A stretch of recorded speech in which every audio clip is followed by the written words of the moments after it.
이사야 66장 7절입니다.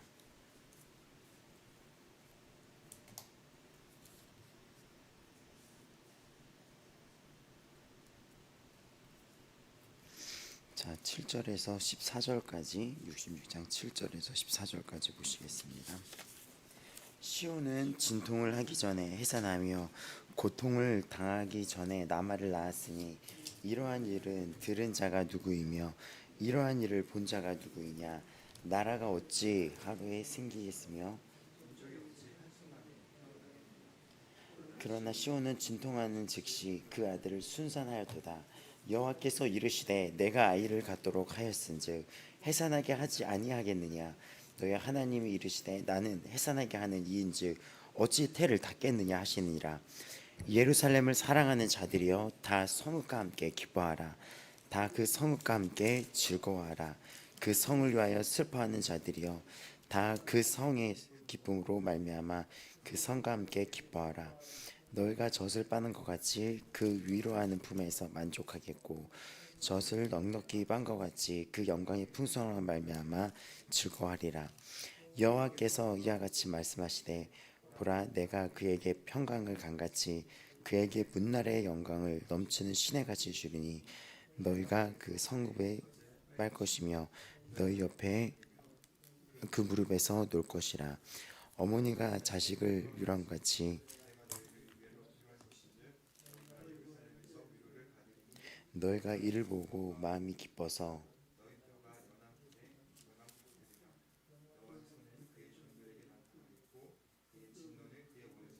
더하리라. 아멘. 거기까지 보시겠습니다. 자, 우리 이사야 66장이 마지막인데 마지막에 이제 이사야의 마지막은 어떻게 끝나냐면 하나님의 말씀이 이게 이사야한테 응답처럼 이게 전해지면서 마무리되고 있어요. 근데 지금까지 하나님께서 우리에게 주신 말씀에 최종적인 어떤 말씀을 정리해서 보여주는 거이기도 합니다. 이사야 65장, 66장은 지금 1장부터 66장까지 선지자 이사야를 통해서 지금까지 하나님께서 우리에게 주신 그런 계시의 말씀과 또 하나님의 그 간절한 그 애타는 그 애원하는 그 말씀이 다 총집합돼서 이렇게 마무리되는 결론의 장에 해당이 됩니다. 우리가 이거를 보면서 알 수 있던 게 무엇이냐면 66장 보면은 하늘은 나의 보좌요 땅은 나의 발판이니 너희가 나를 위하여 무슨 집을 지으랴 라고 하면서 하나님의 속성, 이 모든 것이 다 하나님의 창조주 하나님에 있었다는 거예요.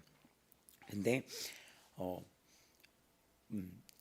이들이 예루살렘이 그러니까는 지금 이들이 어떻게 되냐면 이스라엘이 북이스라엘을 멸망하고 그리고 또 이 남유다가 바벨론의 침공을 받으면서 그 이들이 다 포로로 끌려가게 돼요. 그때 이 남유다에서는 무슨 일이 벌어지냐면 예루살렘이라는 그 성전이 불타버리고 이 완전히 이 땅이 초토화가 되게 됩니다. 근데 그렇기 때문에 이들은 어떤 또 착각을 할 수 있냐면 그 이들이 제사를 지냈던 예배를 했던 성전이 불타버렸기 때문에 예배할 곳이 없다라고도 생각했던 자도 있었으며 또 나중에 이들이 바벨론에서 포로가 돼서 지금 귀환 1차 귀환, 2차 귀환, 3차 귀환을 하게 될 때 다시 성전을 재건을 하고 또 그때 바벨론에 남아 살았던 사람들도 있었어요. 정리를 해주자면 이들이 지금 바벨론의 침공을 받고 끌려갔을 때 그들이 예배를 드렸던 그 예배의 터가 불타버렸었어요. 그렇기 때문에 그들은 어떤 생각을 하냐면 예배할 곳이 없어졌구나. 하나님은 어디 거하실까라는 생각도 했다는 거죠. 그는 예를 들면 지금 교회가 불이 탔는데 하나님이 이곳에서 거한다고 생각을 했다는 거예요. 왜냐면 당시에 그 성막에는 성전에는 그 지성소라는 안에 성령의 임재가 있던 곳이었었는데 그것이 불타버렸으니까 성령님이 어디에 하나님이 어디에 임재하실까라는 생각을 했게 됐다는 거예요. 지금으로 따지면 교회가 없어져가지고 하나님이 어디 거하실까라는 생각들. 또 이들이 다시 이제는 포로에서 귀환이 됩니다. 근데 이들이 귀환이 됐을 때 했던 것이 무엇이냐면 성전을 재건하고, 느헤미야부터 보게 되면 성벽을 세우고 성전을 재건하는 그 일에 이제 들어가게 돼요. 근데 나머지 사람들은 그 바벨론에 있었던 그 포로 생활 동안에 이들이 바벨론의 생활에 익숙해져 있는 사람들은 바벨론에 머물기도 했었던 거예요. 그래서 그들도 자신의 어떤 예배를 세워야 되지, 그 예배 소설을 세워야 되지 않겠냐, 이런 혼란들, 아니면 이들이 다시 또 성전을 세워 나가는 그 입장에서 하나님 어떤 말씀을 하시냐면, 이 모든 것이 다 내가 지은 것이며, 너희가 나를 위하여 무슨 집을 지으랴, 나희가 안식할 처소가 어디 있냐라고 했더니, 하면서 예배의 근본적인 그 중심, 예배의 정말 그 참된 의미가 무엇인지를 알려주는 거예요. 그러니까는 그들이 어떤 성전을 지우고 다시 예루살렘 성전을 회복시키고 이런 어떤 의미도 중요하고, 또 예루살렘 성전이 불탔을 때도 하나님 어디 계시가 이 혼란 이런 것 속에 하나님은 예배의 참된 의미를 지금 말씀해 주시면서 시작을 하며, 이 이사야는 결국 신기하게 1장에 예배에 대해서 정직하지 못했던 그들에 대해서 하나님이 경고와 쓴소리를 하면서 시작을 했는데, 마지막에 예배의 참된 의미로 말씀해 주면서 끝나요.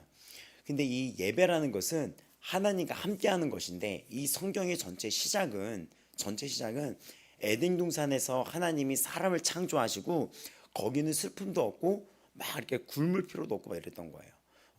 거기서의 일은 우리처럼 이렇게 막 아침에 막 출근하기 귀찮고 막 이런 일이 아니라, 이미 다 돼 있는 곳에 그거를 우리가 수확하고 누리는 게 일이었던 거예요.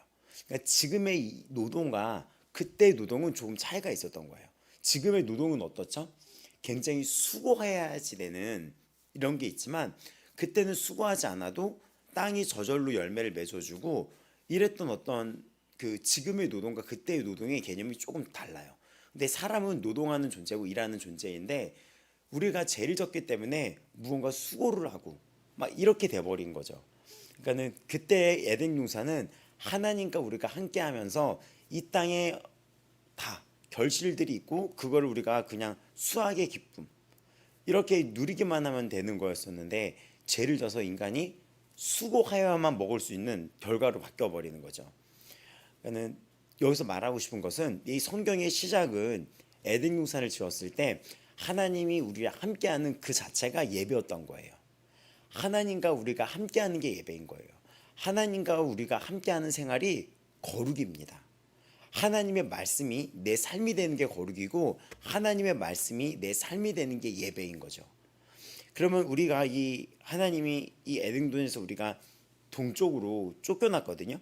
그래서 예전에 영화 중에 에덴의 동쪽이라는 그 영화 있을 거예요. 아시나요? 알아요? 저랑 비슷한 배우 나왔었어요. 아니, 누구 나왔는지 알아요? 몰라요? 보긴 봤어요? 예, 저랑 비슷하게 생긴 배우 나왔었는데, 아무튼 그 에덴의 동쪽이라는 영화가 있었는데, 그게 뭐냐면 그게 가인과 아벨을 현대판으로 이렇게 각색을 해서 만든 영화였어요. 그래서 그 사랑받지 못하는 그 아델의 그 아픔을 그렸었을 거예요. 막 그 제임스 딘이 나왔었던 영화였어요. 근데 그 에덴의 동쪽이라는 그 영화 그 의미가 쫓겨난 곳을 의미하는 거예요. 쫓겨난 곳. 동편으로 쫓겨나고 거기에는 불과 검으로 그거를 지킵니다. 근데 지금 66장과 마지막에 그 66장의 뒷부분 우리가 아직 읽지 않았는데, 이 불과 칼로라고 나와요. 16절에 불과 칼이라고 나와요. 근데 이 불과 칼이라는 것은 쫓겨났을 때 하나님이 그곳을 다시 지켰던, 창세기에 보면은 이들이 에덴 동편으로 쫓겨났을 때 이 불과 칼이라는 것은 어떤 이 심판과 심판의 의미이고, 이들이 어떤 심판의 의미를 쓰이고 있어요. 그래서 우리가 그 창세기 3장 22절을 보면은 에덴 동산에서 그들을 보내어 쫓아내시고 에덴 동산 동쪽에 그룹들과 불칼을 두어 생명나무의 길을 지켰다라고 하면서 심판을 상징하는 거예요. 심판. 이들이 쫓겨났던 그 심판을 상징을 하는 것입니다. 그러니까 우리가 이 이사야의 66장을 보고 요한계시록을 보고 창세기를 보면은 하나님이 결국에 원하셨다는 것은 에덴 동산의 회복인 거예요. 하나님이 그토록 우리에게 원하셨던 것은 하나님이 이 세상을 다 지으시고 사람을 지으시고 보시기에 심히 좋았더라, 보기에 너무 좋았더라. 그 보기에 좋았다는 의미가 무엇일까요? 하나님이 지으신 모두 그 세팅된 그 완벽한 세상 속에서 7일째 안식하셨다는 것은 7일만 쉬고 월요일부터 다시 일한다는 우리의 이런 개념이랑 다르게 7일 때부터 영원한 안식, 완벽한 세상에서 들어갔다는 거예요. 그때의 일은 지금의 일과는 다른 거예요. 우리 일요일만 쉬고 다시 월요일부터 일하는 이런 개념이 아니라 7일째 안식하셨다는 것은 모든 완벽하게 세팅된 곳에서 자신의 자녀를 거기다 넣으시면서 거기서 이 자녀가 누리게 하시는 게 그때의 노동이었어요. 누리는 게.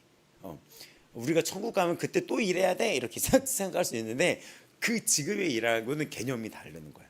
그래서 왜냐하면 이들이 쫓겨난 후부터 수고라는 말이 그때 수고라는 단어가 이 창세기의 이게 3장에 보면은 이사야 3장이란다. 이사야가 왜 되게 중요하냐면 성경 전체적 왜 이사야를 성경 속의 성경이다 얘기하냐면 성경의 구조를 지금 닮아가고 있습니다. 그래서 나중에 이들이 쫓겨났을 때 땅은 너로 말미암아 저주를 받았다 하면서 그 전에 에덴 동산은 그냥 우리가 어떤 거를 안 해도 소산을 먹을 수 있었는데 이제는 수고하여야 소산을 먹는다고 하면서 그게 달라졌어요. 그게 지금 이해가 잘 되고 계시나요? 전에는 우리가 이렇게 수고하지 않아도 결실을 먹을 수 있고 그렇게 됐지만 이젠 수고하여야 소산을 먹게 되고 땅의 가시덤불과 엉겅퀴를 낼 것이며 네가 먹을 것은 밭의 채소인즉 네가 얼굴에 땀을 흘려야 먹을 것을 먹으리니 네가 그것에서 취함을 입었음이라. 너는 흙이니 흙으로 돌아갈 것이니라 라고 이렇게 말씀이 나와 있습니다. 그다음부터 4장부터 보면 땅에 진짜 그 일하는 것들이 일에서 이게 소산이 나오죠. 근데 전에는 하나님께서 그 누리게 하신 거죠. 전에 있던 그것은 누리게 하신 거죠. 그래서 그 부분이 에덴 동산에 여호와께서 하나님이 사람을 이끌어 에덴 동산에 두어 그것을 경작하며 지키게 하시고라고 했던 15절에 나왔던 경작하며 지킴과 나중에 쫓겨났을 때 수고하여 먹는다는 것은 의미가 아니죠. 조금이 아니라 많이 다릅니다.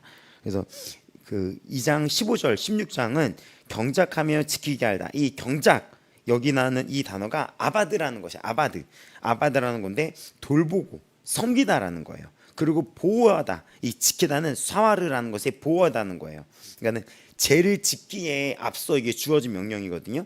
그래서 노동이 죄의 결과다라고 하는 것은 아니고 이때도 노동이 있었어요. 이때도 노동이 있었는데 그 노동의 개념이 달랐다는 것이죠. 그러니까는 이 아바드, 이 섬기다 이것은 노동은 멀리하는 것이 아니라 인간이 창조할 때부터 인간은 이렇게 일하고 이게 경작하고 이런 존재였던 거예요. 사람이. 그래서 신약에 보면은 바울이 일하지 않는 자는 먹지도 말라라고 했던 것은 뭐냐면 하나님이 사람을 지으셨을 때 이렇게 움직이고 보호하고 돌보고 섬기는 게 노동의 의미였던 거예요. 돌보고 섬긴다. 그러니까는 이 경작하다는 의미 속에 섬긴다는 게 노동의 의미였다는 거예요. 섬긴다는 게 이해가 됩니까? 그러니까 예배가 무엇인지에 대한 지금 개념을 제가 이렇게 풀어주려고 그러다가 창세기처럼 들어갔는데 이들이 하나님이 주신 동산에서 그 동산을 지키고 그 동산을 이렇게 섬기고 이 자연을 사랑하고 이런 거가 그것도 예배였다는 거예요. 근데 그 하나님이 주신 완벽한 세상 속에서 그것 자체가 예배였었어요. 그래서 그래서 인간이 이렇게 하나님이 창조하실 때 이것이 선한 목적 가운데 하나였죠. 그래서 이런 부분들이 그래서 나중에 레위인들이 성막에서 일을 하잖아요. 성막에서 일을 할 때 이 단어가 사용이 돼요. 민수기에 보면 3장 7장 8절에서 이런 게 나오는데 민수기에 보면 이 얘기가 나오는데 이 단어가 똑같이 나와요. 아바드 사마르라는 단어인데 이것이 섬기고 지키다라는 건데 하나님이 예배자를 불렀을 때 예배자를 레위인이라고 말씀을 하시거든요. 그래서 레위지파, 그리고 우리는 영적인 의미의 레위지파예요 지금 우리가. 근데 레위지파를 불렀을 때 그때 민수기 3장 7절 8절 잠깐 보시겠습니다. 여러분이 오늘 왜 이 이사야가 왜 우리에게 성경 속의 성경인지 성경의 구조를 닮아있기 때문에 그렇다는 것을 잠깐 설명해 드릴게요. 민수기 3장 7절에서 8절을 보면 그들이 회막 앞에서 아론의 직무와 온 회중의 직무를 위하여 회막에서 심우하다 섬기다 라고 있죠. 이 심우하다 섬기다가 바로 아바드예요. 아바드. 그래서 이것이 바로 창세기 2장 15절 16절에 나오는 경작하다 했던 그 아바드예요. 곧 회막의 모든 기구를 맡아 지키며 라고 또 나오죠. 여러분 3장 8절에 민수기 3장 8절에 지키며 라고 나오는데 이 지키다가 이 바로 창세기 2장 15절 16절에 나오는 사마르 보호하다라는 의미입니다. 그럼 신기하죠? 예배의 자를 불렀을 때 그 성막에서 레이지파들이 했던 게 뭐냐면 아론의 직무와 온 회중의 직무를 회막에서 심우하되 그 기구를 맡아 지키며 직무를 위하여 성막에서 심우할지니 이 단어들이 예배자들이 지키다 보호하다가 사람을 처음 만들었을 때 이 자연을 이 하나님이 주신 동산을 경작하고 지키다라고 했었는데 그때 경작은 무엇일까요? 이미 열매가 다 나고 있는데 우리가 막 땅 파고 막 이랬을까요? 그럴 리가 없었다는 거죠. 그 땅을 파고 막 나무 옮기고 막 이랬을까요? 하나님이 주신 동산에서 그거를 누리고 그거를 즐기고 그거를 먹고 그거를 수확하고 이런 모든 것들 그 의미가 예배였던 거예요. 이 하나님이 주신 것들을 완벽한 세상을 사랑하고 그 자연 속에서 하나님을 섬기고 이렇게 찬양하는 것이.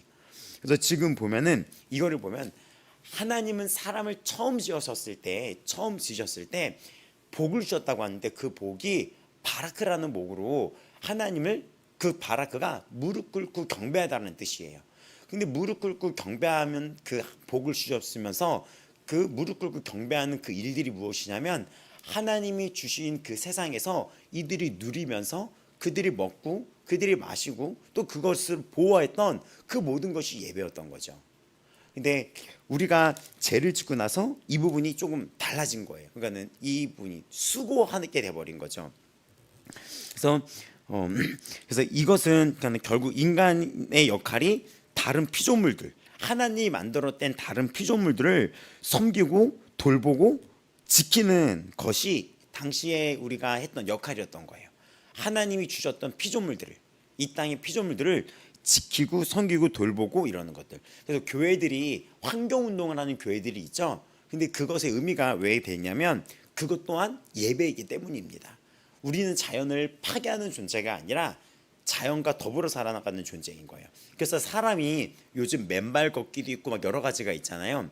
사람이 환경적으로 자연적으로 될 때 건강이 낫고 몸이 아픈 사람이 자연으로 돌아갔을 때 몸이 낫는다는 이야기는 많이 들으셨을 거예요.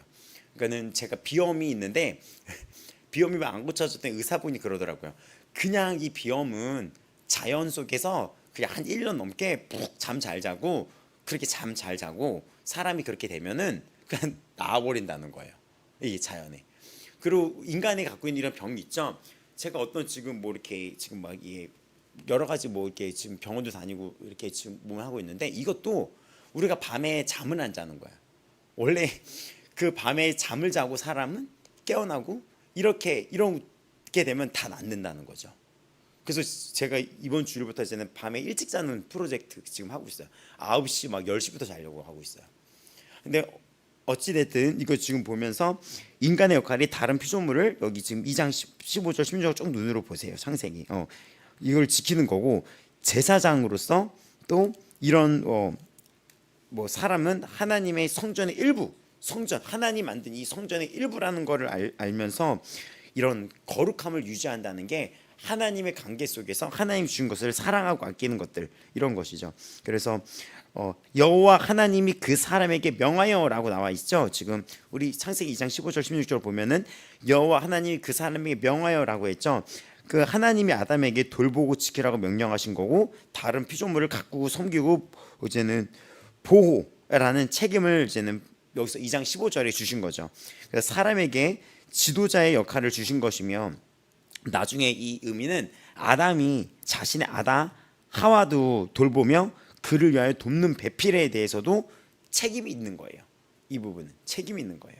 그 가정에 책임이 있는 것이며 그래서 이게 나중에 에베소서 5장 22절부터 넘어가면은 이게 또 부부 관계에 있어서 남편의 책임과 아내 역할에 대해서 나타나요. 그러니까 이 성경이 창세의 그 의미가 교회의 의미로 연결되며 창세의 의미가 예배자의 의미가 포함되어 있으며 이 예배자의 의미가 결국 계시록 보면은 예배하며 마친다는 것입니다. 그건 제가 드리고 싶은 얘기는 이게 아침부터 무슨 너무 복잡해 머리 아프라고 하시지만 사람을 지으셨을 때 하나님은 예배하는 존재로 지으셨고 그것이 레이즈파였다는 단어며 당시에 이 예배자들은 하나님을 어떻게 예배했냐면 하나님이 지으신 다른 피조물들을 지키고 보호하고 사랑하고 아끼는 그 자체가 예배였다는 것입니다.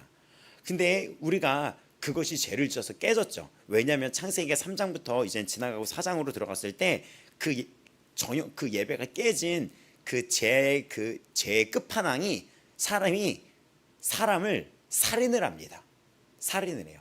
여기 창세기에 보면은 하나님이 지으신 동산을 지키고 다른 피조물들을 지키고 아끼고 보호하고 섬기는 것이 그 자체도 예배였다고 시작이 되었는데 우리가 에덴동산에서 쫓겨나고 그때부터 노동의 의미가 좀 달라졌어요. 왜냐하면 그 3장 전까지 땅을 3장 전까지 뭐라고 나 있냐면 땅의 가시덤불 그리고 너는 평생 수고하여야 이런 말이 없었거든요. 그러니까 전에는 이렇게 수고를 안 했다는 거죠. 이런 수고가 지금 노동의 개념이 달라졌어요.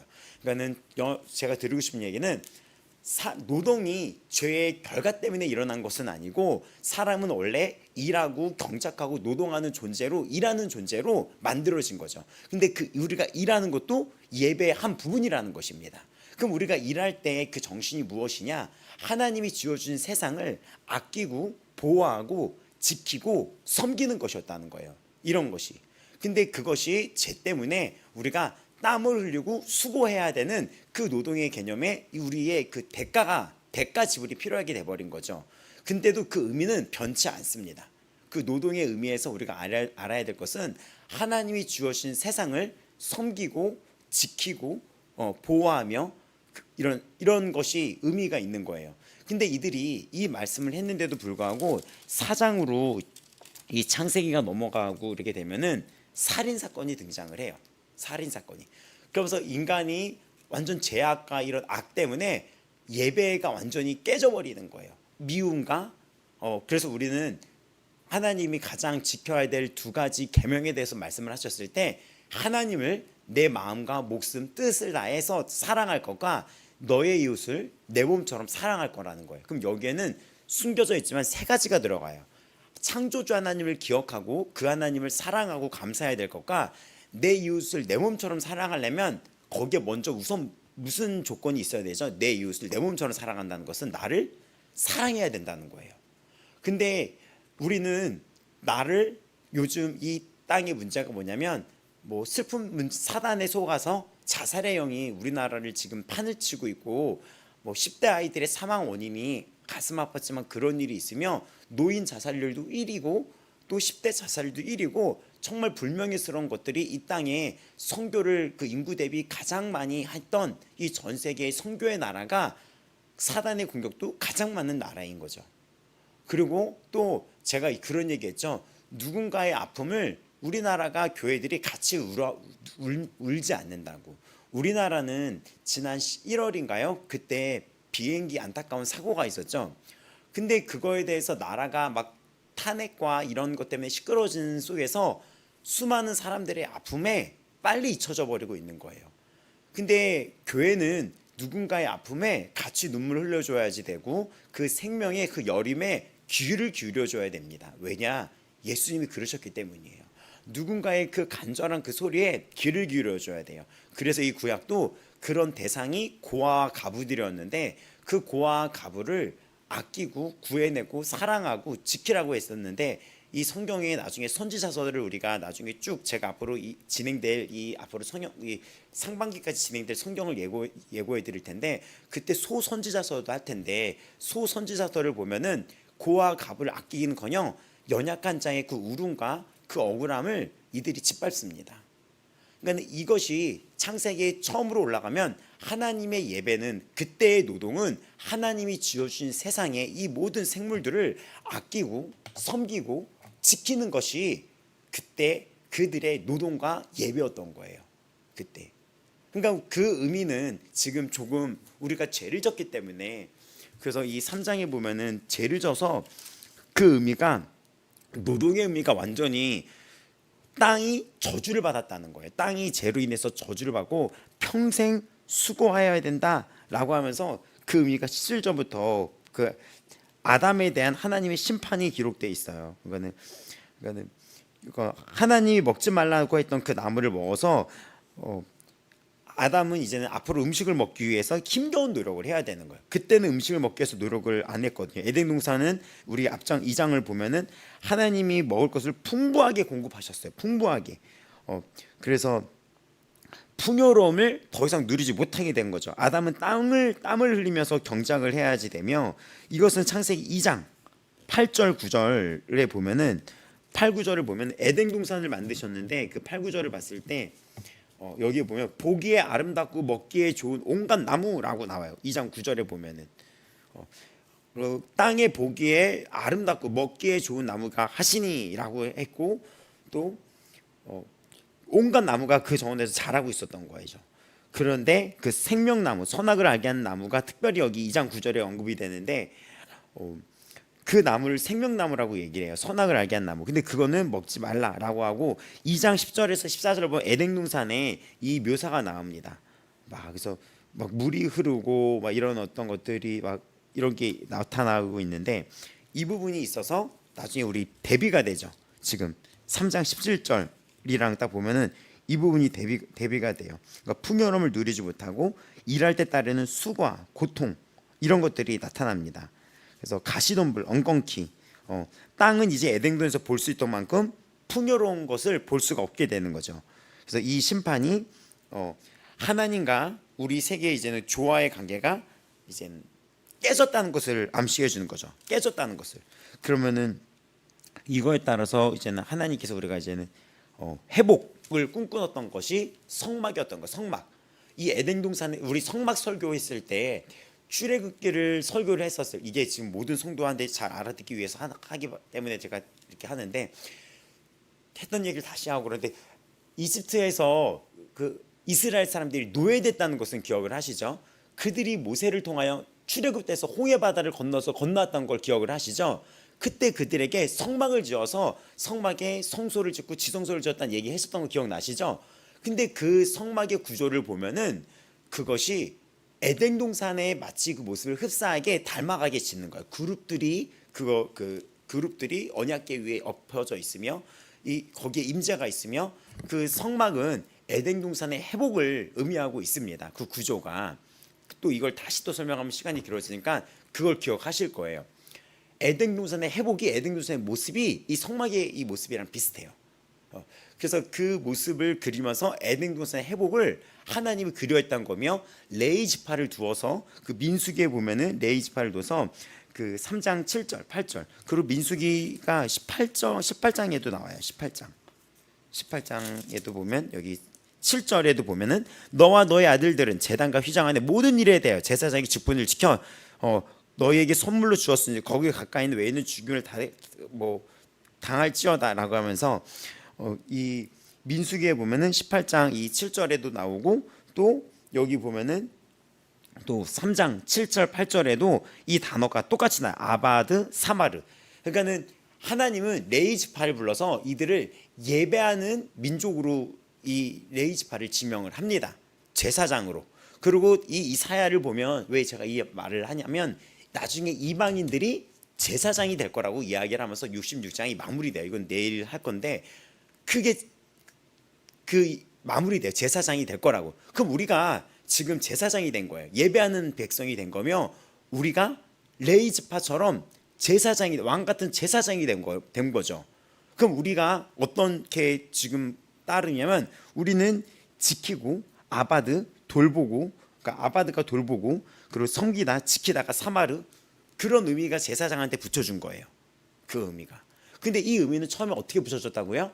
사람을 처음 창조하고 그 에덴 동산에서 살아갔을 때 그들이 이 땅의 피조물을 섬기고 지키는 존재로 만들었을 때, 그때 그 자가 하나님을 2주 동안 예배하는 거예요. 그러니까 여러분이 쉽게 얘기한다면 오늘 우리들은 예배하는 존재인데, 이 삶에서 결국 이 이야기는 이 남자의 책임감을 얘기하고 이 하와의 돕는 배필을 얘기하면서, 이것이 에베소서에 보면은 교회가 무엇인지를 남편과 아내의 역할, 예수님과 교회의 역할, 또 하나님이 사람을 지었을 때 이거랑 다 연결이 되면서 가정에서도 남편이 아내를 위해서 목숨 다해 사랑하는 것도 예배라는 거예요. 그래서 남편이 아내를 목숨 다해 사랑해야지 되며, 또 아내는 그 남편을 섬기는 것이 예배라는 것입니다. 이것이 깨진 것은 죄가 거기 안에 껴져 있는 거예요. 그래서 김덕일 성도님 여기 앉아 있는데, 목숨 다해 아내를 사랑하는 것, 목숨 다해 막 뒤집어 버리게 막 이렇게 속을 뒤집어 놓고 그러진 않겠지만, 그러면은 안 된다는 것이죠. 남편들은 이 성경에 하나님을 이제 믿게 됐으니까 내 아내에게 고운 말을 하고 사랑한다는 말을 하고 내 아내를 높여주며 내 아내를 자랑하며 내 아내를 품어주며 목숨 다해 보호하는 것이 예배인 거예요. 더 나아가 에베소서에는 종과 상전과 그 아래 밑에 일하는 종과 상전의 관계도 얘기하면서 그 관계를 부부관계랑 비슷하게 적용을 합니다. 기억나시죠? 종들은 상전을 죽게 하듯 하라고 하잖아요. 그 모든 섬기고 지키고 내가 속한 곳에서 하는 이 모든 것이 예배의 모습이며, 우리가 노동의 의미는 물론 달라졌지만 그 중심의 의미는 바뀌어지지가 않았다는 것을 알게 됩니다. 왜냐하면 그 부부와 가정과 직장에서 이야기를 우리가 에베소에 풀어주는 걸 보게 되면, 그래서 그때는 땅이 저주받지 않았기 때문에 너무나 풍성한 에덴 동산에서 우리가 그것을 지키는 것 자체가 노동의 의미로서 누리고 지키고 보호하고 사랑하고 아끼는 것이었는데, 그 의미는 그대로 있지만 그 죄로 인해서 쫓겨난 그 땅은 저주를 받아서 그 땅에서 우리가 수고하고 일하는 그 노동은 계속됐지만, 그 일할 때 그 정신, 감사하고 섬기고 찬양하고 보호해야 된다는 것은 변하지 않았다는 것입니다. 이것은. 근데 지금은 어떻죠? 가정이 파괴되고 직장에서도 분열이 일어나고 어떤 단체들이 분열이 일어나고 심지어는 나라까지도 지금 분열이 있고 또 우리가 있는 자연도 파괴가 되고 이런 일들이 있죠. 회복해야 돼요. 교회의 역할은. 지금 이 땅에 분열이 너무나 오래되고 있는데 우리나라 진짜 걱정하지 말아야 되긴 하고 기도를 해야 되는데, 그래도 너무나 우려가 됩니다. 이 분열의 싸움이 너무나 오래되고 있고 지금 우리가 외교를 지금 못하고 있어요. 어저께도 보니까 미국 정부가 우리나라 뭐라고 지정해가지고 그것 때문에 난리가 났던데, 위기가 있는데 계속 싸우고 있는 거예요. 그러니까는 이거는 하나님이 원하시는 게 아니에요. 가정이 깨지고 이 나라가 이렇게 돼버리고 그리고 자연이 파괴되고 이것이 아닙니다. 이것이 아니에요. 그래서 이 모든 게 예배의 의미가 다 포함이 되면서 나중에 이사야에 보면 네가 그 땅의 소산물을 먹게 될 것이며 막 이런 얘기들은 계속 그 회복을 의미하는 거예요. 회복을 의미하는 것입니다. 그래서 이 창세기에 나왔던 이 우리가 사람을 지어서 경작하다, 지키게 한다, 그 경작이 레이즈파한테 붙였던 그 의미라는 걸 기억을 하시기를 바랍니다.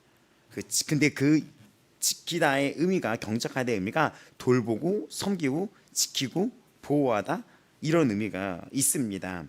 그래서 또 아내한테도 돕는 배필에 대해서도 그렇게 에베소서에서도 이게 연결이 돼가고 있는 거예요. 사람에게 명하여라고 해서 사람에게 명한 게 결국 무엇입니까?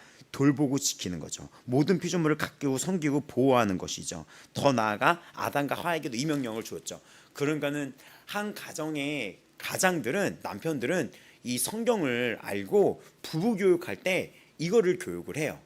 그래서 이 부부 교육을 진짜 결혼하는 청년들이 뭐 이런 거를 뭐 따로 안 받는다 하더라도 이 에베소서랑 창세기 이런 것만 정말 잘 알아도 이 부부관계가 정말 아름다운 예배의 성전터가 되어버리는 거죠.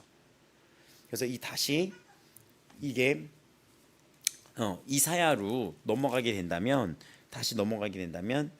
지금 보면은 결국 이사야 1장에서 그 예배의 깨어짐을 얘기하면서 그들의 삶의 예배도 무너졌다고 얘기하고 66장에 보면서 하나님이 내가 이 땅을 다 만들었다, 창조주다라고 하면서 예배의 참된 의미가 무엇인지를 알아다오 하면서 66장이 마무리가 되는 거예요. 그럼 제가 이 얘기를 하려고 그걸 풀었는데, 창세기도 바라크라고 하는 인간의 존재로 해서 에덴 동산을 두어서 하나님이 지으신 세상을 아끼고 섬기고 사랑하고, 하나님이 주어진 세상을 아끼는 것도 하나님을 사랑하는 거거든요. 그것을 누리고 즐기고, 하나님이 그렇게 해서 사람을 지으셨는데 죄로 인해서 그것이 깨어져 버린 거죠. 근데 하나님은 성막을 통하고 또 예수 그리스도의 십자가의 죽으심과 성령의 임재를 통하여 우리에게 다시 원하는 예배의 모습이 있다는 것입니다. 그 이야기는, 그 예배 모습은 무엇입니까? 66장 뒷부분에 나와요. 66장 뒷부분에 하나님께서 우리를 전 세계에, 여기는 다시스라고 하는데 스페인 있는 지역이거든요.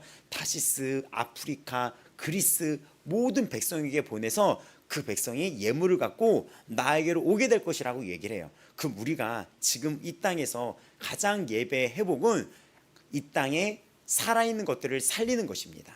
자연을 아끼고 살리고, 가장 또 그 중에 또 중요한 건 그 한 영혼, 천하보다 귀한 영혼을 주께로 돌아오게 하는 것이에요. 그것이 예배의 회복이며 우리들에게 주신 지상 명령입니다. 그러니까 예배자들은, 지금 이 땅의 예배자들은 이 땅에서 하나님께 감사하고 찬양하며 이 주어진 것들에 감사하며 누리고, 또 어디 직장에 있거나 가정에 있거나 모든 것을 할 때 주님께 하듯 하면서 우리가 이방의 빛으로 이 땅을 회복시키는 거예요. 그 주님이 지으신 그 피조물들을 사랑하며 그것을 회복시키는 것입니다. 그래서 66장은 이 이사야가 1장에서 예배로 시작을 했는데 예배로 마무리되면서 우리에게 성교의 비전, 명령을 암시하면서 끝나고, 이것은 주님이 오셨을 때 주님이 십자가에 달려서 돌아가셨다가 부활하시고 승천하시고 나서 우리에게 주신 이 교회를 향한 지상 명령이 됩니다. 그럼 예배는 크게 두 가지, 이 땅에서 하나님을, 살아계신 하나님을, 창조주 하나님을 찬양하며 이 땅의 것들을 감사하며 주님 앞에 감사와 찬양과 경배로 정말 고마워하며 귀하게 여기며 나아가야 될 것과, 또 하나는 이 땅의 그 피조물들을 사랑하면서 그 영혼들, 하나님께 주께로 돌아올 영혼들을 생명을 살리는, 정말 그 하나님이 우리에게 보여주신 그 생명을 살리는 가치, 그 가치가 정말 최고의 가치라는 거예요. 그래서 이 66장의 뒷부분이 그러한 내용이 포함되어 있으며, 오늘 읽었던 시온은 진통을 하기 전에 해산하며 고통을 당하기 전에 나말을 낳았으니 라고 하면서, 이러한 일을 들은 자가 누구이며 이러한 일을 본 자가 누구이기에 나라가 어찌 하루에 생기겠으며 민족이 어찌 한순간에 태어나겠느냐라고 하는데, 이 이야기는 하나님이 약속하신 것들은 반드시 성취가 되고, 애가 진통이 하기 전에 해산되다 보면은 하나님의 이 일이 하나님의 뜻은 빠르게 이 땅에서 성취가 된다는 거예요. 그러니까 순식간에 자녀를 지금 출산하는 이 비유거든요. 고통 없이 순식간에 자녀를 출산하는 모습이 나왔다는 것인데, 이것은 이스라엘 고통이 끝이 난다는 거예요. 이스라엘이 당시에 포로였잖아요. 근데 1차적으로 이 포로에서 이들이 귀환할 것인데 이 날이 빨리 올 것이다, 이 귀환을 의미하면서 더 나아가서는 교회의 발전과 교회의 이 땅의 생성이라고 해야 되나요? 태동이라고 해야 되나요?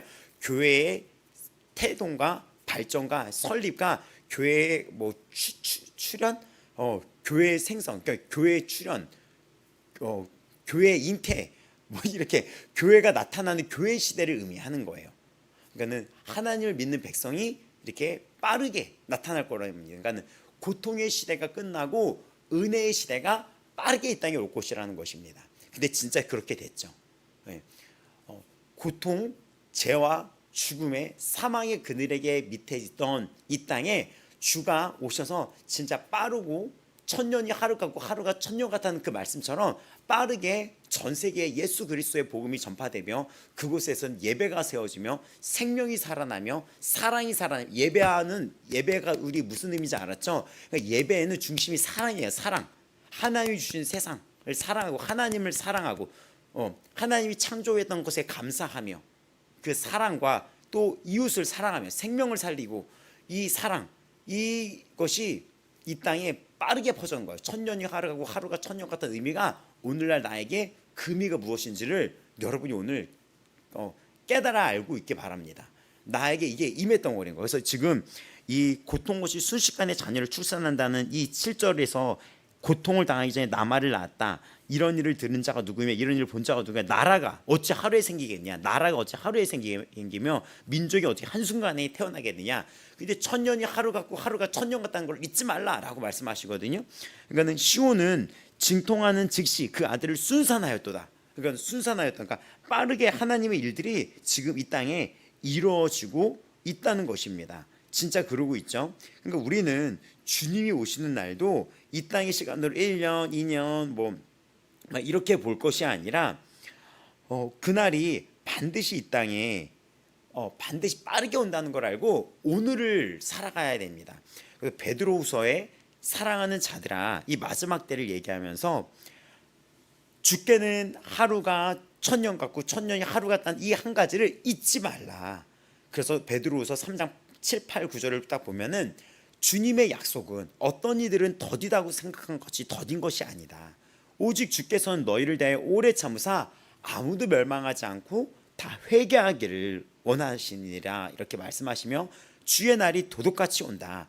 그날에는 하늘이 큰 소리로 떠나가며 물질이 뜨거운 불에 풀어지며 땅과 그 중에 있는 모든 일이 드러나리라 라고 얘기하면서 우리는 약속대로 그 의가 있는 새하늘과 새 땅을 바라본다라고 하면서 베드로후서 3장에 그 결론이 쫙 나타나 있어요. 그러니까는 여기 나왔던 이사야에 나왔던 그 말씀이 베드로후서에도 나오고 요한계시록에도 나오면서 우리에게 강조를 합니다. 그래서 지금 민족이 어떻게 하루에 생기겠느냐? 그러나 그렇게 될 것이다. 하루가 천년 같고 천년과 하루 같은 속에서 민족이 세어난 거, 나라가 생겨난 거예요. 하나님의 나라가 이렇게 특히 우리나라가 이렇게 기독교 나라, 기독교 국가라고도 할 수 있을 정도로 기독교인이 정말 제일 많거든요. 기독교 나라가 되고 하루아침에 우리나라가 지금 이 이사야가 쓰여진 지가 2800년 전인데 그 후에 우리나라가 선교의 강국이 되어버린 거죠. 순식간에 이 일이 우리에게 임한 것입니다. 그러니까 이 땅의 인간의 시간으로 이 땅을 보지 마시기 바랍니다. 우리는 영원한 시간 내에서 우리는 영원히 이 땅에서 살아가는 존재인데 이 땅에 잠시 사명을 갖고 있는 거예요. 영원한 존재, 영원한 존재. 그리고 여호와께서 이르시되 내가 아이를 갖도록 하였은즉 해산하게 하지 않겠느냐. 너의 하나님 이르시되 나는 해산하게 하는즉 어찌 태를 닫겠느냐라고 이야기하면서 순식간에 이 자녀를 이렇게 주께서 낳으시면서 교회의 태동 그리고 여기 남자 그러니까 영적 이스라엘이 단수되어 있는데 메시아를 중심 하나님 예수 그리스도를 중심으로 하는 공동체를 의미합니다. 그런 나라가 그렇게 하나님의 나라가 정말 이 세월 속에서 이게 이루어진다는 이 약속이 성취가 된다는 거예요. 그래서 이 8절 9절은 하나님의 예언이 성취될 수밖에 없다. 하나님의 주권과 섭리 속에 반드시 성취된다는 것입니다. 지금 오늘 우리나라와 우리의 존재를 보면 이 이사야가 쓰여진 시간을 보세요. 이게 기원 전 BC 730, 750 요때 쓰여진 거고 지금으로 따지면 그 2800년 전에 쓰여졌는데 이때는 몰랐었고 우리가 재밌는 게 이 성경 역사와 우리나라의 역사를 비교했던 사건들이 있거든요. 근데 그때 이런 우리나라의 역사가 이런 일이 우리나라가 선교 강국이 될 줄 어찌 알았겠습니까? 근데 지금 이 하루아침에 이런 일이 벌어진 것입니다. 예루살렘을 사랑하는 자들이여 다 성읍과 함께 기뻐하라. 그 성읍과 함께 즐거워하라. 그 성을 위하여 슬퍼하는 자들 성의 기쁨으로 말미암아 성과 함께 기뻐하라. 그러니까 너희가 젖을 빠는 것 같이 그 위로하는 품에서 만족하겠고 젖을 넉넉히 빤 것 같이 그 영광의 풍성을 말미암아 즐거워하리라 라고 하면서 지금 이 10절부터 14절은 미래에 우리 하나님은 이 모든 것을 통하여 우리에게 복 주시기 원하고 우리에게 기쁨을 주시기 위해서 이런 일을 계속해서 성취해 나간다는 것입니다. 그리고 위로하는 품 너희가 예루살렘에서 위로를 받으리니 하면서 이게 14절까지 이 말씀이 쭉 이어지는데 이 이사야가 문체가 되게 시적이에요. 이게 시적인 비유가 많이 있는데 어머님의 팔에서 위로와 기쁨, 양육, 만족을 발견하는 그런 의미인 거죠. 그러니까 이게 충분히 먹었다. 젖을 넉넉히 빤 것이 뭐냐면 충분한 만족, 이 기쁨의 충분한 만족, 결핍이 없는 걸 얘기하는 거예요. 충분한 만족과 또 그 어머니 안에서의 그 안전한 양육, 기쁨, 완전한 위로, 그 이미지를 보여주면서 하나님께서 이 위로라고 했던 단어를 이 이사야서에 많이 써요. 그리고 뭐 40장, 여러분 이사야 40장의 시작 어떻게 시작하는지 아십니까? 이사야가 파트 1과 파트 2로 되어 있었는데 1장에서 39장은 이스라엘의 심판과 그거에 대해서 회개의 목소리를 냈는데 40장부터는 이 땅에 그럼에도 불구하고 하나님의 역사가 성취될 거라를 얘기하면서 시작이 됐습니다. 그래서 그 40장은 어떻게 시작이 됐냐면, 제가 읽어드릴게요. 왔다 갔다 성경을 여기저기 다 체크해놨는데 제가 민수기 갔다 왔다 갔다 하느라. 자, 40장 이렇게 시작을 하죠. 위로하라 라고 하면서 시작이 돼요. 너희의 하나님 이르시되 너희는 위로하라, 내 백성을 위로하라 라고 이야기를 하시죠. 근데 오늘 여기 말씀을 보게 되면은 즐거워하라, 여호와께서 말씀해 이 평강이 민나라 그 위로하는 품에서 만족하겠고 11절. 근데 이 이사야가 마치면서 하나님의 그 40장부터 시작했던 파트 2에 해당되는 이 땅을 위로하겠고 회복시킬 거고 너를 기쁨의 백성으로 너를 회복시킬 것이며 이 약속이 반드시 완성이 될 것이며 이 약속을 위하여 주님이 오실 것이요 주님은 이미 오셨고 더 나아가 너희들에게 온전한 위로, 완벽한 위로, 완벽한 이 결핍이 없는 충만한 상태의 나라가 이 땅에 임할 것이라는 약속을 다시 한번 마무리해 줍니다. 이거 되게 눈물 나고 감동 아닌가요?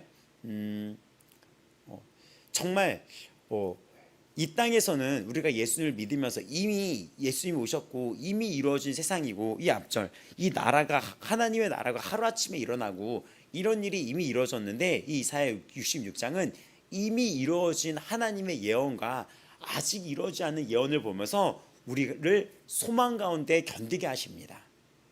다시 말씀을 드린다면 이 66장과 이사야 40장부터 66장까지 이 최종적인 이 예언은 이미 이루어진 것들이 있고 아직 이루어지지 않는 것들이 있어요. 근데 이미 이루어진 것들을 보면서 우리는 뭐를 깨달아야 되냐면 하나님은 반드시 성경에 나왔던 이 모든 것은 반드시 지키셨구나. 반드시 심지어 고레스 왕의 이름까지 기록할 정도로 다니엘서에 나왔던 그 왕조가 나눠지는 것, 그러니까는 이 그리스 왕조가 나눠지는 것, 나눠져서 거기서 나중에 로마로 발전이 되거든요. 그 나눠진 것까지도 예언을 하셨고 이 고레스 그 왕까지도 이야기를 하며 무엇보다도 메시아, 메사흐, 기름 부은 자 예수 그리스도를 보내시면서 이 약속이 완성이 되었으며 그리고 임마누엘의 하나님이라고 하면서 이 모든 것들이 이사야가 창세기부터 시작했던 보시기에 심히 좋았더라고 했던 그 약속의 말씀을 성취시키면서 이 모든 것들을 우리에게 지금 다 이루셨다면 지금 어떻습니까? 그럼 아직 이루어지지 않는 것들도 반드시 이루어진다는 것입니다. 이사야 7장 14절은 이런 말씀이 있었습니다. 거기에 이사야의 임마누엘 예언이 나오는 장이었죠.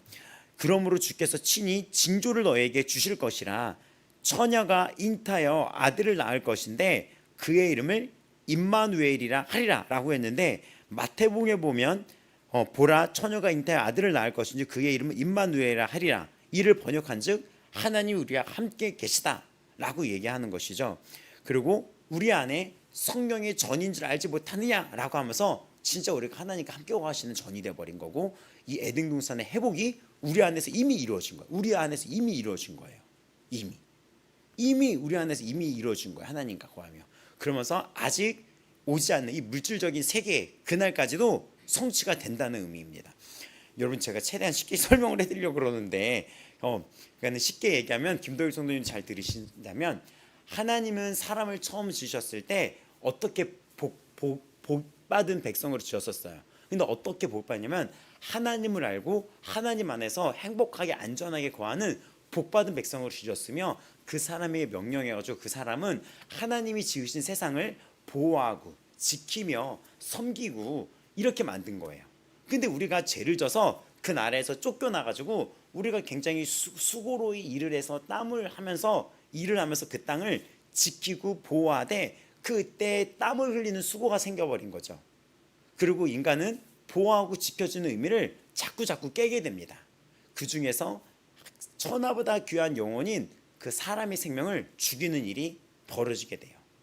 그때부터 인간들은 수많은 제약 속에서 그 하나님의 관계가 점점 멀어져 가는데, 예수님이 그 성막을 짓게 해서 이들의 죄를 짐승의 제사를 통하여 다시 하나님과의 관계 회복을 알려줘요. 관계 회복을. 그런데도 이 땅에 답이 없어서 하나님이 이 세상을 이토록 너무나 사랑하사 독생자 아들 예수 그리스도를 보내서 그를 믿는 자는 멸망하지 않고 다 영생을 얻게 하시려고 그가 친히 심판을 당하게 되십니다. 그 모든 죄값을 치르게 돼요. 그래서 우리의 죄값이 다 지불받은 거예요. 다 용서받고 이제는 그 짐승의 제사가 없어도 하나님 앞에 우리가 나아갈 수 있고, 그 이름을 믿는 자는 우리 안에 성령이 내주하고 임하면서 우리가 이 교회가 돼서 주님이 내 안에 임해서 주님과 함께하는 세상이 내 안에 펼쳐지게 된 것입니다. 근데 이렇게 우리가 주님과 함께 지내다가 주님이 약속을 주셨는데, 이제 우리가 보이는 이런 물질적인 세상이 다 불에 타서 녹아 없어지고 새하늘과 새 땅에서 우리가 죽지 않고 그때 하나님을 믿었던, 이렇게 믿고 예수 그리스도를 주라고 신뢰했던 믿었던 백성들과 함께 하나님의 자녀가 돼서 한 민족 한 나라를 이루어서 그 나라에서 함께 살아간다는 것이에요. 근데 그 일도 하루가 멀다 하지 않고 바로 이루어지는 거예요. 얼마 되지 않아. 이해가 돼요, 김덕희 성도님? 이해가 되죠? 예, 지금 그 이야기가 66장에 한 절 한 절 한 절 창세기, 에베소서, 레위기 이게 다 포함되어 있어요. 이 부분이. 그래서 이거를 66장을 한 절 한 절 하다 보면은 총 이렇게 성경을 훑어볼 수가 있게 되는 거죠. 그래서 함께 기뻐하라 하면서 위로한다 했는데, 이게 40장에 위로해라, 이런 날이 온다. 그 위로하는 품에 만족하겠고 즐거워하라. 평강을 강같이 문날의 영광을 넘치는 시내같이 줄 것이다. 너희가 그 성읍의 젖을 빨 것이며 너희 옆에 안기며 무릎에서 놀 것이다. 어머니가 자식을 위로한 같이, 또 나오죠. 위로한 같이 내가 너희를 위로할 것인즉. 할렐루야. 와, 위로할 것인즉. 지금도 성경 하나님은 보좌 우편에서 살아계셔서 우리를 위로하시고 중보하시거든요. 그러니까 여러분, 이 말씀 붙잡고 잘 견디고 이겨내셔야 됩니다. 잘 싸우고 이 소망 가운데 잘 버텨야지 돼요. 잘 이겨야 돼요. 그리고 하나님이 우리가 전도서나 이렇게 보면은 이 땅에 먹고 이렇게 우리가 이런 것도 마시고 막 술에 취하라는 게 아니에요. 우리가 즐기고 먹고 우리가 같이 자연도 보고 이런 것도 하나님이 이 땅에서 버틸 수 있도록 이 땅에서 주신 복이라는 거예요. 그러니까 우리가 막 미친 듯이 돈 이렇게 하는 게 아니라 가족을 사랑하고 주위 사람들과 이렇게 이 삶을 즐기고, 이것도 우리에게 이 땅을 주님 오실 때까지 나아갈 수 있는 하나의 복인 거예요. 이렇게. 또 내가 너희를 위로할 것인즉 예루살렘에서 위로를 받으리니 너희가 이를 보고 마음이 기뻐서 너희 뼈가 연한 풀의 무성한 같으리라. 여호와의 손은 그의 종들에게 나타내고 그의 진노는 그의 원수에게 더하리라 얘기하면서 원수를 갚아준다는 말씀이 여기에 나옵니다. 그래서 12절에 준다, 너에게 준다. 12절. 예. 여호와께서 가시는데 평강을 강같이 시내같이 준다라고 하는데, 이 준다는 뻗어나간다라는 의미예요. 그 뻗치다라는 의미가 뻗어나다라는 게 있는데, 진짜 이 평안과 이 번영이 진짜 뻗어나간다는 거예요. 그리고 또 13절에 또 보면은 진짜 그 모성의 그런 사랑처럼 정말 자녀를 돌보는 그 이상으로 백성을 돌봐준다는 이 주제가 49장에도 나왔었거든요. 이사야 49장에도 총 집합되어 있어요. 49장 13절 보면은 49장 13절 14절 15절에도 이 말씀 나왔던 거 기억나시나요? 읽어드릴게요. 여인이 어찌 그 젖먹는 자식을 잊겠으며 자기 태에서 난 아들을 긍휼히 여기지 않겠느냐. 그들은 혹시 잊을지라도 나는 너를 잊지 아니할 것임이라. 내가 너를 손바닥에 새겼고, 우리 여호와 이스라엘의 하나님 부를 때 이 가사 있잖아요. 새겼고 너의 성벽이 항상 내 앞에 있나니 너의 자녀들은 빨리 걸으며 너를 헐며 너를 항파하겠던 자는 너를 떠나리라 라고 하면서 이 말씀 49장이 저 되게 좋아하는 말씀이에요. 어찌 그 젖먹는 자식을 잊겠으며 태에서 난 아들을 긍휼히 여기지 않겠느냐. 너희들은 나를 잊을지라도 난 너를 잊지 아니한다.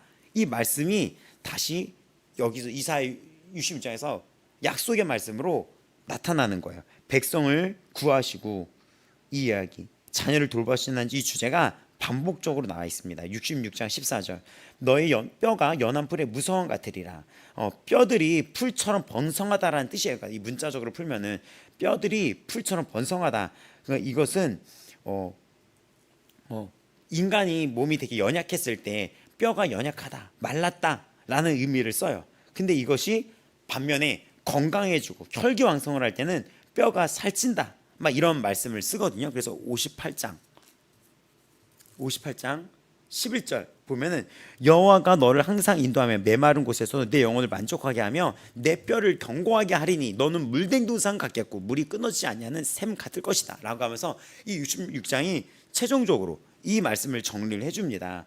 그래서 어떤 번영과 혈기, 건강을 다시 회복을 얘기할 때 이런 표현들을 써요. 그래서 진노로 인해 바짝 타버린 뼈 같은 곳이 생기가 일어나서 회복할 거라는 이야기입니다. 또 이제는 그래서 내일 이 이사야서가 내일은 마칠 수 있을 거예요. 이렇게 해서 이 이사야서가 또 이 마지막 때의 심판, 베드로후서에도 나오고 요한계시록에도 나왔던 이 말씀이 또 새하늘과 새 땅으로 연결이 되면서 마무리가 됩니다. 자, 또 시간이 이렇게 가서 우리가 마무리를 할 텐데, 여러분 이사야서가 말했던 것은 이 예배의 회복을 하나님이 그토록 원했으며 이 땅에 주님이 오신 것은 하나님이 임마누엘 하나님 징조를 보일 텐데, 이 징조를 보일 텐데 그 징조는 예수님을 의미를 합니다. 그래서 이 징조는 또 이사야 19절에 또 한 번 나와요. 내가 그들 가운데 징조를 세워서라고 또 한 번 나와요. 또 한 번 징조를 세워서라고.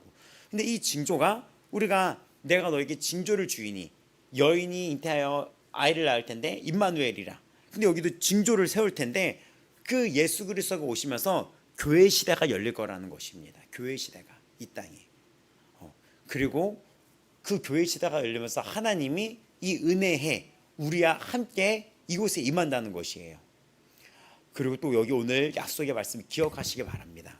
위로하고 위로하라던 40장의 출발의 말씀처럼 우리는 주님께 위로를 받는 존재이며 긍휼히 여기심을 받는 존재예요.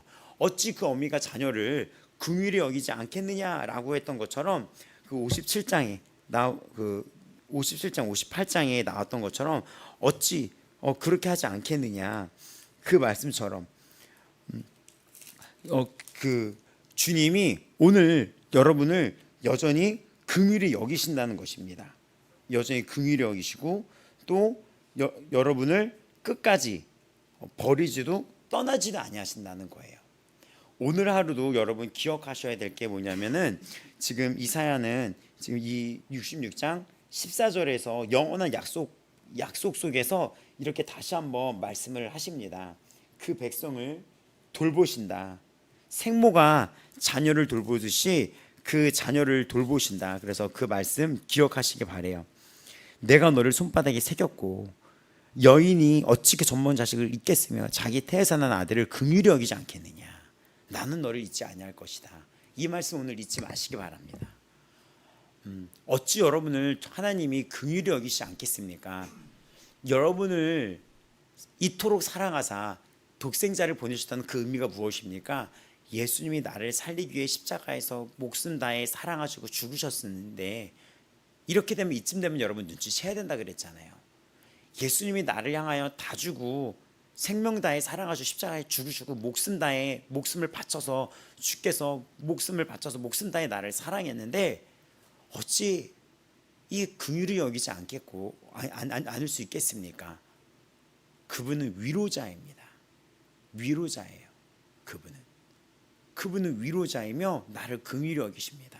그리고 주님은 살아서 보좌 우편에서 지금도 기도하고 계시는 우리의 하나님이 되십니다. 그래서 고린도 후서에 고린도 교회에 그 편지를 쓰는 서신서 고린도 후서를 보면은 우리 주 그리스도의 하나님은 자비의 아버지요 모든 위로의 하나님이시며 우리를 모두 하나님 중에서 우리를 위로하사 하나님께 받는 위로로서 모든 환난 중에 있는 자들을 능히 위로하게 하시는 이시로다 하고 오늘 이 이사야에서도 어머니가 자식을 위로함 같이 라고 말씀을 하십니다. 또 이 우리가 읽었던 이 이사야에서도 지금 그 말씀이 반복되어 나옵니다. 49장 15절 16절 17절에도 너를 잊지 아니할 것이라고 여러 차례 약속이 나옵니다. 소망 가운데 살아가신 성도들 되게 바랍니다. 소망 가운데 살아가시고 그 오늘도 살아서 역사하시는 그분 앞에 무릎으로 나아가며 오늘 하루 이겨내시기 바랍니다. 오늘 하루. 자, 또 주님의 이 날은 반드시 우리에게 임합니다.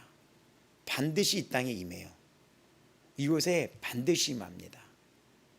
주님은 그때까지 우리와 함께 하시며 우리를 위로하시며 그날까지 이걸 보면서 여러분이 깨달아야 될 게 무엇입니까? 하나님의 약속의 성취는 반드시 이루어진다. 반드시 이루어진다. 그럼 나를 그날까지 끌고 갈 거란 약속은 반드시 이루어지는 거예요. 반드시 이루어지는 거예요. 진정으로 거듭난 자는 이 하나님의 이 성령의 이 말씀 앞에서 끊임없이 싸워나가는 자들입니다.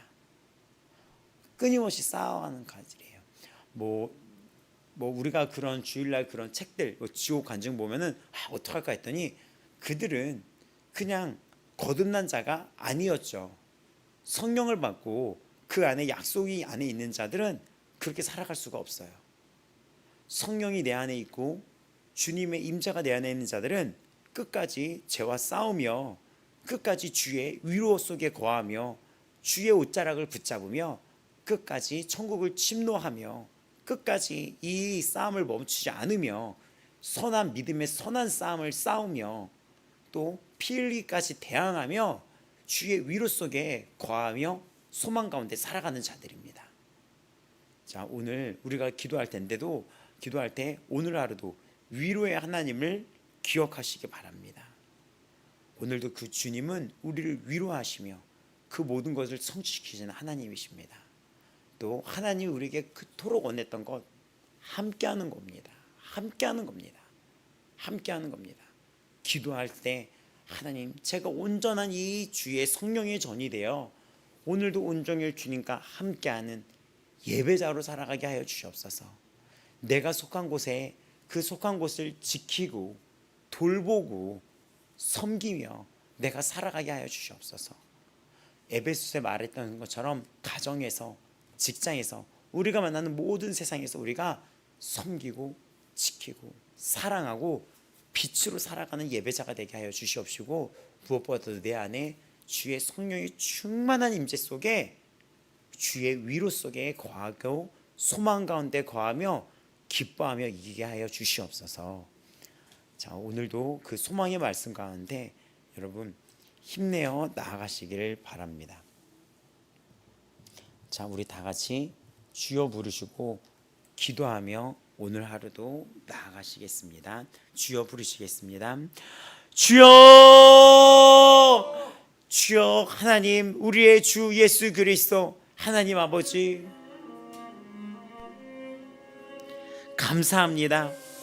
주가 이 땅에 회복을 위하여 오셨습니다.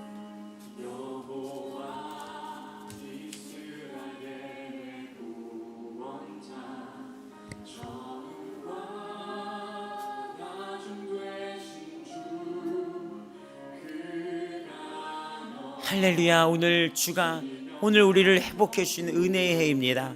우린 오늘도 기회를 얻었습니다. 주님께로 돌아가고 무릎 꿇을 수 있고 주님의 뜻을 헤아려 깨달을 수 있는 오늘 이 하루 기회를 얻었습니다. 바로 오늘 바로 이 시간입니다.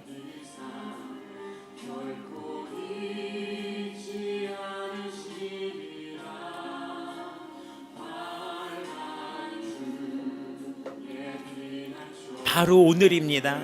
오늘 나는 주님 앞에 무릎 꿇을 수 있고 새로운 마음가짐으로 나아갈 수 있습니다. 주의 약속 붙들고 나아갑니다. 주님의 약속을 붙들고 나아갑니다.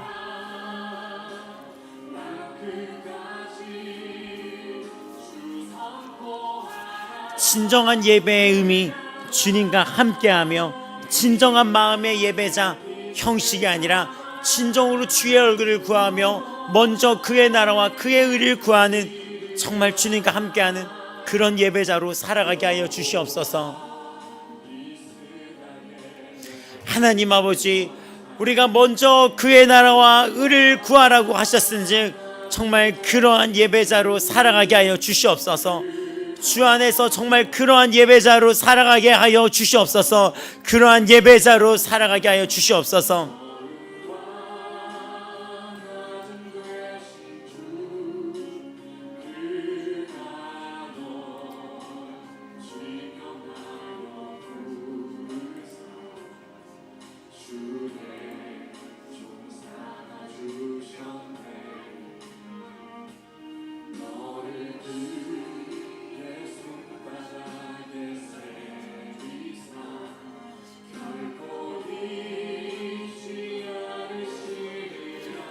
버리지도 떠나지도 아니하십니다.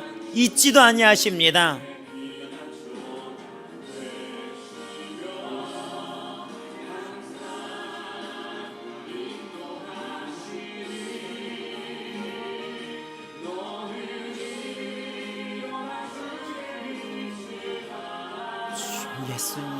예수님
오늘 하루도 주님과 함께하는 진정한 그 주님이 나에게 원하시는 것이 무엇인지를 깨달아 알게 하여 주시옵소서.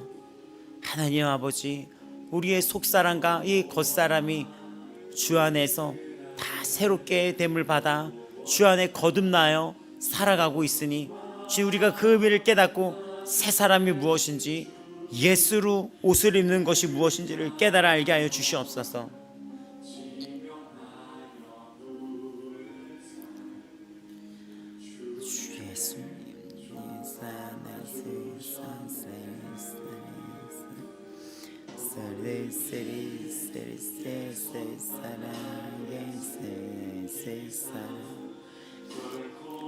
그러므로 우리가 낙심하지 아니하노니 우리의 겉사람은 낡아지나 우리의 속사람은 날로 새로워지도다.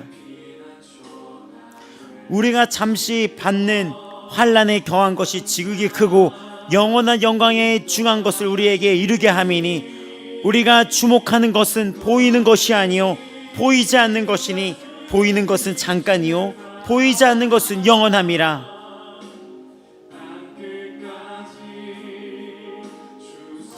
주 예수를 다시 살리시니가 예수와 함께 우리도 다시 살리사 너희와 함께 그 앞에 서게 하실 줄 아노라.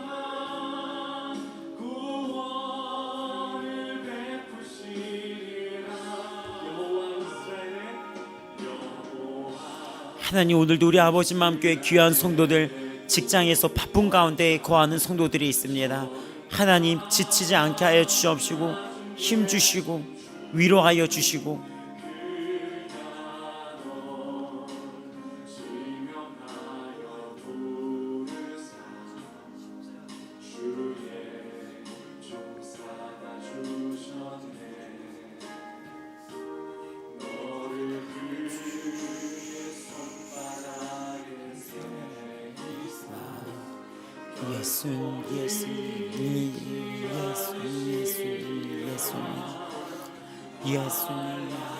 예수님 지혜를 주시고 주님을 더욱 알게 하여 주시옵소서.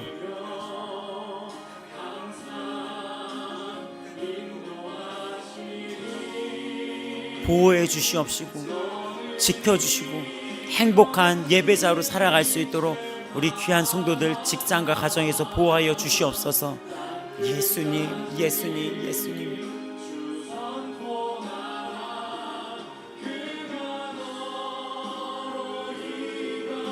모든 직장과 가정에서 이들 보호받으며 주의 위로받으며 행복한 기뻐하는 예배자, 기쁨으로 견디는 예배자가 될 수 있도록 주님 오늘 지혜와 계시의 영으로 하나님의 뜻을 알게 하여 주시옵소서. 지켜주시옵소서.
하나님, 오늘도 우리가 모든 삶의 터전에서 우리의 가정과 우리의 또 직장과 우리의 주위에 있는 이웃을 사랑하고 지키며 섬기며 보호하는 그런 삶의 예배자로 살아가게 하여 주옵소서. 우리가 물질을 벌고 우리가 이 땅에서 어떤 일을 할 때 그 모든 목적이 섬기며 지키며 살리는 것에 뜻이 있음을 깨닫게 하여 주시옵소서.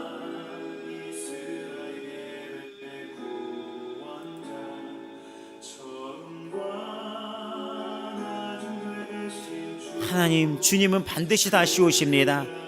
우리 지혜에 있는 성도들이 그 사실을 알고 기쁨으로 견디며 이겨나게 하여 주시옵소서. 이 땅이 어떠한 수단과 목적으로만 주님을 보는 게 아니라 진정한 주의 얼굴을 구하며 예배자가 되어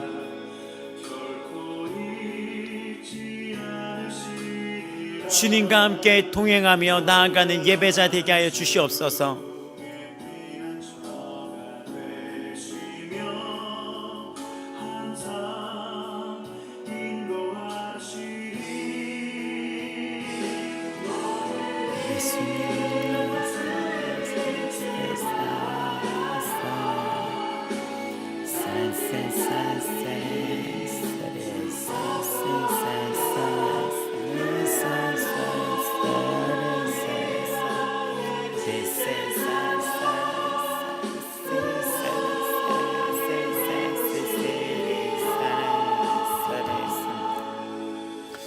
주내